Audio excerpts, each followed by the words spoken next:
Hello friends, it's getting hot in here. Is that down to the steamy hot? I can't even get to the end of this joke. It's so hot. Welcome back to another video. It's time to talk FPL. We're going to do 3 videos on FPL in the next week or so. If you like FPL content, you want me to do more as the season progresses, let me know by hitting the like button. Of course, subscribe to the channel as well. What I wanted to do first and foremost is focus on the thing that's most important, which is winning your mini league. That is the most important thing when it comes to FPL. In terms of mini leagues, I've got one. Fancy getting involved? Click right there. Thank you. But more importantly, you want to beat your mates. I know we're mates, but you get what I'm saying, okay? So I've gone onto Twitter at James Allcott and asked people, the FPL community, and you beautiful people at home, you plebs. I've asked you guys. How do you win your mini league? What advice have you got? I've put together the best 29, and here they are for you. Let's begin with one of the goats of the FPL content scene, my boy Andy from Let's Talk FPL, who I did a Dream Teams with. If you haven't checked that out, make sure you go and check that out. He says, captain the big boys. Utilise those premium assets by captaining them. If you back a player to score over 200 points, etc., make sure you captain them because the likelihood is that everyone else is also going to own the player. However, they might not have them as captain. Very good point. Well made. Now, Salah is the name that we're talking about when we talk about captains and one of those premium assets. It's going to be a lot harder this year, and especially early on. Now, Liverpool have got quite nice fixtures to start with, and Salah, it's one of those where my gut is kind of going, but that's because of the back end of last season. Salah has been the top scorer in FPL for so many years, but the big difference that will allow you to win your mini league is captaining him. And in my mini league, on a few occasions, people would start sort of chasing things and trying to be clever. And although this is a really boring thing to say, being boring often kind of brings in the points, which is what everyone wants, right? So generally, you've got to be brave to not captain Salah. And that goes for all premium assets. You've got to get your captain right, and if you do, you're quitting. Numero dos. Try not to hinge your entire squad on the first couple of fixtures. Look past them and see what works best in the long run. 5 to 6 game weeks. That's from FPL Insights. Thank you very much, Mr. Insight. I am a fixtures guy. For me, the basic principle for me when it comes to FPL is good players in a good team playing in decent fixtures. And so when you're looking at that, you need to be smart in terms of the first few, because if you're going to have to make loads and loads of moves with loads and loads of players because you're not being, you're not having the vision to see past those first few games, you're going to get yourself in trouble. So a great example is Aston Villa. So Aston Villa, if you just looked at the first 3-4 game weeks and you see that green, and this is the fixture difficulty rating, it's on the Premier League website, which kind of suggests what games are easier and harder, you would think, oh wow, Villa have got a really, really good set of games here. But if you look a little bit deeper, you then start to see that it's maybe not as easy as you think, especially once you get into game week 5. And if we move along a little bit further, yes, you've got Southampton after that, but that 3-game chunk of Arsenal, Man City and Leicester make life pretty hard for Aston Villa. So keep an eye on the fixtures and don't just do the next game week. Keep an eye on what your moves might be further down the line. Utilise the £8 million assets for the first time in what feels like forever. There's a good selection of £8 million midfielders. There's Diaz, Foden, Kulusevski, Maddison, Mount, Mahrez and Saka. Try to have at least 2 in your squad because they're easily interchangeable if your picks don't work. This from @FailMyDestiny. Really like this shout. Something that I've probably not focused on in the past. But having someone who's at a price point where there's loads of different options means that you can, again, look at the fixtures and get it right and bring in the players that you need to. And as he said here, Luis Diaz, Foden, Kulusevski, all did brilliant stuff last year. Maddison had an amazing season. Mount, Mahrez and Saka, all of them are great picks. And getting those picks right could be the difference. And it'll be interesting to see. I reckon this year there could be a hell of a lot of transfers that include those £8 million players. Good one here from @GGMUCS. Underlying stats such as XG, XA, XT, could give you an insight on which direction a player team is heading and allow you to make a proactive decision. I think be careful when it comes to midfield in particular in terms of expected assists, and just remember who's up front for that team. Are these chances that are being missed? If you're trying to make a sort of a cute little move for a team at Brighton, for example, or a team at Southampton, you've got someone with high expected assists and it's not James Ward-Prowse. If the strikers aren't scoring the goals for them, then that's something to be wary of. But if you've got someone who's going into a nice run of games and they've got a nice level of XA or expected goals, then that's the time to be proactive. Be aggressive in the early parts of the season. Now, you need to give it a couple of games, quite possibly, but I think it will be very clear once the season starts, kind of who's looking good, who's not.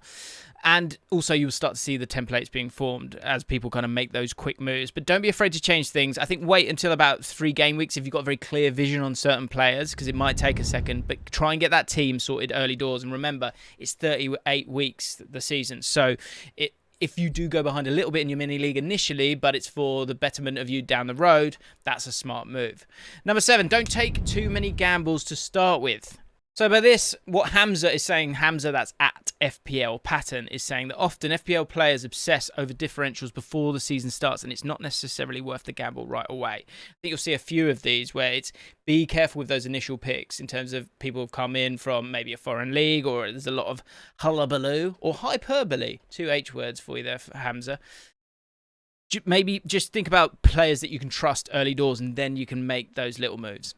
Just to be clear, I'm not an expert on FPL, by the way. I've just been playing for a couple of seasons, so please feel free to not listen to me. At FPL Insights is back. This is a good one. Pick players who are important to their clubs, like Zaha. The 5 substitutions rule next season is something to consider with players who get rotated.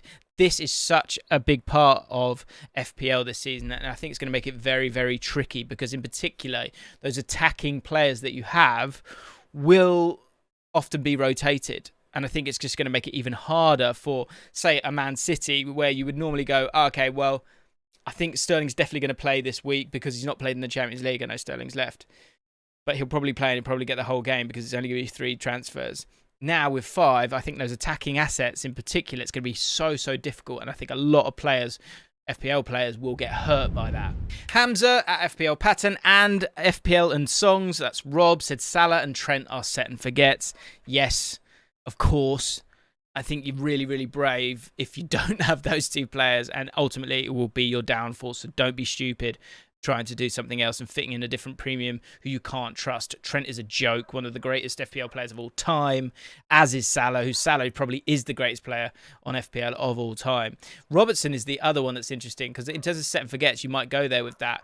I wonder about Robertson this year, with the sort of tweaks and changes and Darwin Núñez coming through. Could it be one where he doesn't get the same amount of assists this year? We will see. But Salah and Trent has to be done. At James Leach Poet, watch as much matches as you can. The eye test is your friend as much as data is. Find the balance. I agree with that. You will see things. It can't all be about the numbers, because like I said, when we're talking about expected assists, for example, it doesn't mean anything unless you've got someone who's scoring those goals for you in terms of actual points for yourself. So watch the football, watch as many highlights as you can, and take that opportunity to watch each team. That's an important one too. Seb Carmichael Brown, got the shirt on just for you, my friend. He is very, very good at FPL. I think him and Spencer did a video recently where they were putting forward his team. Whenever I message him once the season starts, he's on at me. So Seb, if you're watching this, I'm expecting big things again. He always does very, very well. Incredibly strategic with his chips, and that's what he's talking about here. Be strategic with your chips. Save them for double game weeks if possible, or at least until after Christmas. I would agree with that. I think that's where, in terms of being aggressive, that's where the balance lies. It's difficult in those early game weeks because some people will be desperate to use that wild card really, really quickly. But I think in this season, more so than ever, with so many premium assets and those 8 million players as well, just hold on a second. Just wait a second, because you're going to need those chips. And as we know, in the second half of the season, you've always got your FA Cup, League Cup, Champions League getting in the way and making double game weeks, and not triple game weeks, but double game weeks occur. So it's worth keeping it in your pocket. At CFC Beast James, avoid hits where possible unless absolutely critical. I think I reined it back in a bit. I think the year before, where I really struggled, I made too many changes. There are moments when you've got to do it, but when you make those changes, they have to deliver for you. So unless it's completely necessary, try your best not to, because that is 4 points better off that you'll be. Set reminders on your phone, multiple. Maybe one on a Friday night if you're confident with your team and you just want to get it done. Be aware of the games that are being played on a Friday as well, because that will get you as well, so that you don't miss a deadline. And just be careful. I like to put one at Friday at about 3 and then Saturday at about 9, just to be safe. because when you don't, it is heartbreaking. At Avalon King 24, 2 to 3 premium assets are enough. Don't put all of your eggs in the premium basket. Not sure I totally agree with this. I think you're doing well to get more than 3 premium assets. I think that is very much available this year, by the way, and it could be the way to go, because I think the Man Cities, the Liverpools, the Chelseas, the Spurses, and Arsenal, and even Man United, if they can get the business done right, I think that sort of gap, despite all the money elsewhere, I think it will continue to grow, and there will be some big score lines this season. And so with that in mind, it will be those key men who score those points. So I'm not sure I totally agree with it, but I think overall the principle is correct.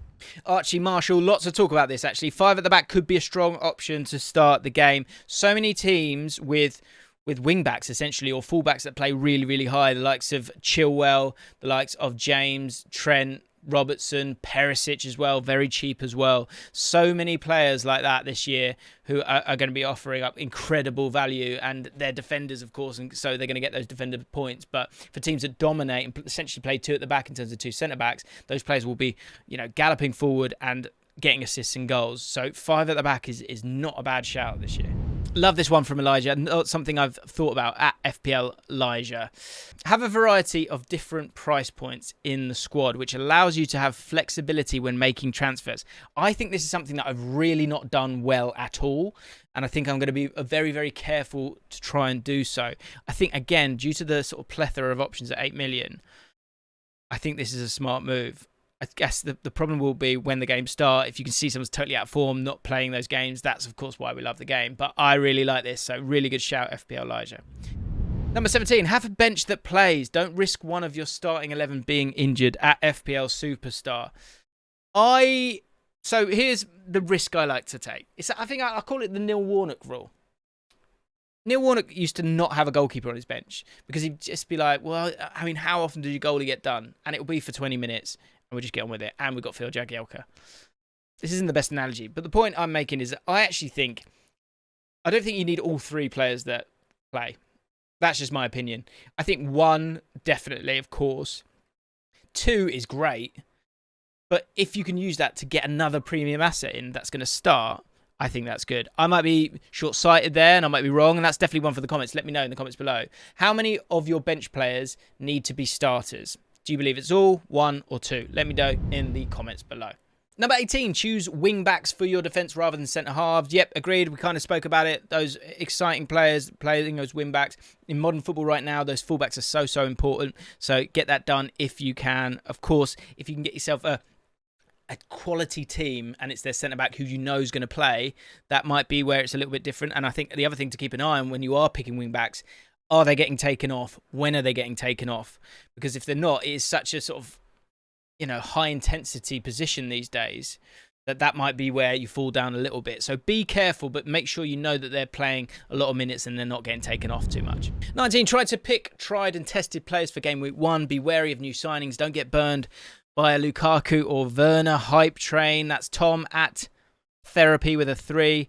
I like this. I think, it is so boring and it does let yourself down. And I think there are a few exceptions to the rule. Say someone like Gabriel Jesus this year. This is someone who's played Premier League football and so will probably hit the ground running. And you had other players last year like Brozier who, was aware of the Premier League and then now got his first chance. So it can be different. But overall, I think being conservative in those first few weeks is a smart move. 20, be wary of Pep Roulette. Agreed. Actually, I think he didn't actually make that many substitutions last year, which is interesting. But because he's got such a great squad in depth, he was kind of using a team for the Champions League or the Cups and then using a team for the league. So Pep Roulette is a massive, massive problem. Always has been.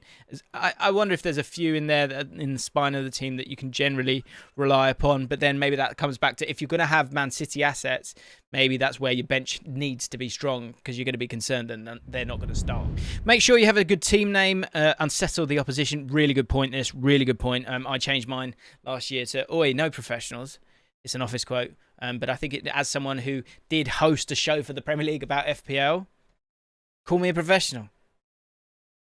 I mean, it doesn't always work. Although I finished second, and then the year before I didn't finish anywhere good, and then the year before that, I won it. So, do you know what I mean? But it's a good idea. If you've got a funny name, can you put that in the comments as well? Because I always like a giggle. Keep it clean. Right, guys, you're going to love this one. Okay, so look for individuals' records against certain teams. So, for example, if you go onto Transfer Market, you can see this. Some players do really well against certain teams. Salah's a great example here. So, Salah has scored 9 and assisted 3 in 10 matches versus West Ham. So, if we have a look here, scroll up to the top. Oh, no, sorry, scroll down a little bit. Go to stats. Go to stats by record against. That's it. And then have a little scroll down. And if you have a look at the teams, in terms of win, loss, or draw, but scoring goals, there you go. West Ham, he does very well against Man United. That is a beautiful bit of knowledge for you. So when Liverpool played Man United early doors, and you're concerned, and I know it might be different because of the Ten Hag revolution, but if you're concerned about dropping Salah or not captaining him, what you do know here is that he's got 9 goals in 10 games against them. So utilising players that do well, it's really lovely insider knowledge that Transfer Market provides really, really easily. Oh my God. Another one that's up for debate, but generally I adhere to this. Don't spend too much on a goalkeeper. 5 million is more than enough. I think Lloris, Ederson and Alisson are 5.5. Is that too much? Possibly, possibly not. Ederson's one that I am looking at a little bit because the games at the start of the season are just so strong for them, and I think clean sheets will be available to him. But overall, you don't want to be spending too much on your 2 goalkeepers as a whole. 24, look at how teams line up in pre-season. It will help you analyse, and you might see a couple of guys who are looking in really good form. There might be different formations that they're trying, and it might unlock some points, or someone who's really, really good value and has a low percentage in terms of being owned by people. Jack Harrison could be that. I mean, look, not bated breath, and can you totally see it? There you go. Jack Harrison played left back against Brisbane Roar. This is kind of the opposite of what we're really looking for, but you might be excited by someone like Jack Harrison. Say this was last season, you would have gone, oh, Jack Harrison did really well.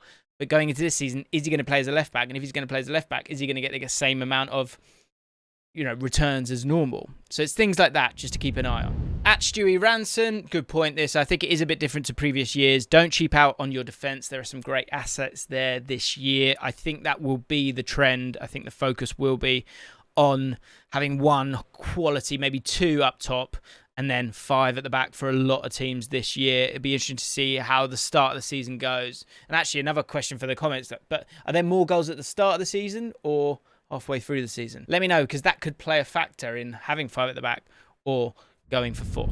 At Oscar Kelly says, do your own research, diversify your sources of information so you have a broader set of information at your disposal to make decisions. This is a massive talking point actually in FPL, where you kind of go, well, okay, well, I trust him, I want to hear from him and him and him, and it's great to have options. But it can also kind of clutter your mind and make life a little bit difficult for you. So I think kind of maybe write down what your kind of principles are, what rules you want to abide by this year. Can you look 5-6 games ahead and maybe put little thoughts there? But ultimately, I think it's your team, and so you don't want to kind of rely on everyone else. Something I did last year and tell me if I do it.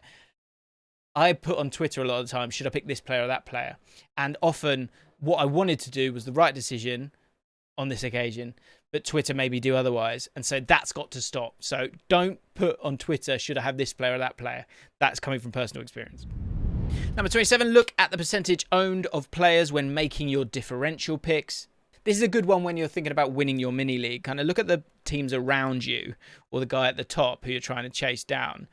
And I know you should probably ignore him overall, but it really is a 50-50 toss-up with, say, Saka and Mount. They've both got home games against teams in the bottom 6, and you're not sure which one to go with. First of all, it's who have the other people in your mini league got, because that's maybe worth that risk of doing it. And then second of all, in terms of percentage owned, that's going to get your overall rank up if you can get it right. Again, it's one of those you sometimes have to let the FPL gods decide if you are in that 50-50 percentage stage. But in terms of differentials, that is worth keeping in mind. If there are a list of players and you want to have that differential to allow you to sort of make your way up the rankings, then keeping an eye on that is a smart move. This is an interesting one. So keep in mind that there are 5 game weeks before the transfer window closes in case one of your assets gets shipped off to another club. So where I would say this is a smart move, right, is thinking about your bench. If there's a player that you think is maybe not starting, but is going to move and is kind of cheap right now, then this might be one where you put him on your bench, knowing he's not playing right now, but could get that move, and then you've got yourself a starter. The other side of it you've got to be careful about is players that kind of are looking for a move. There might be someone who might be taken out in those first 5 weeks because they want to be kept fit so that they can make the money that they want from it. 5 weeks is a lot, so that is a tricky one as well. So generally, though, for your first 11, going with players that are safe and are not going to be on the move is a smart call. And finally, don't pick a second choice goalie from a top team. Do not do that, because you're taking away one of the 3 options that you can have for an outfield player. I think it's a rare one, but if you're stupid enough to do this, make sure you're not stupid, because this is so dumb. Don't have a top team's second choice goalkeeper.